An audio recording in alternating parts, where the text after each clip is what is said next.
In the last movie, we saw how we continue a loop if we did not want to execute the rest of it. In this movie, we're going to take a look at break. Let's go ahead and make ourselves a new file by doing save as. And we'll change it from continue to break.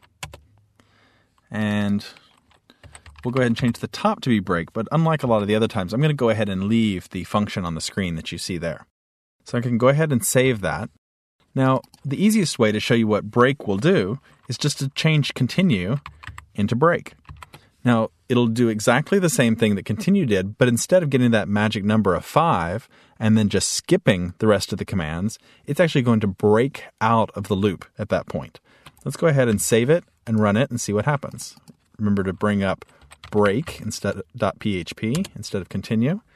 And there you go. Everything in the loop completely ceases after we get to the number 5. If we follow this through step by step, count starts out at 0, it keeps getting incremented, count is equal to 5, so it satisfies the conditions of our if statement, and we break out of the loop. At that point, count is still equal to 5, that's where we're left, and we're completely out of the loop and moving on with the rest of our code. Another way we might use something like this is that earlier, when we were simply echoing back the count from 1 to 10, you notice that we had a comma at the very end. We were putting the number, comma, space, and so on. But how can we tell it that we don't want to have a comma at the very end of the number 10 because there's no value coming after that? Well, we could say if count is less than 10, then we want to put in the comma, echo that back. We know how to do that, and that certainly would work for us. But we could also just as easily say if count is equal to 10, then break.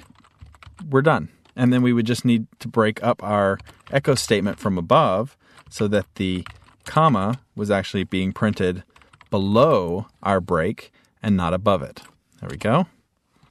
Hopefully that makes sense. We've got the number being printed. It checks to see if count is equal to 10. If not, it does nothing. It goes ahead and prints the comma. But when count equals 10 on that final time, then it will just break out of the loop and not execute that final little bit of code. Let's go ahead and try that. Sure enough, now we have it without it. Now there's a lot of different ways to accomplish this same thing. Lots of programmers use different techniques to do it, but I want to make sure that you know we can be looping through, we can be looking for a value, we can be trying to accomplish something, and when we accomplish it, we don't have to keep running through the rest of our data. We can go ahead and just break out of the loop, knowing that we're done, and move on.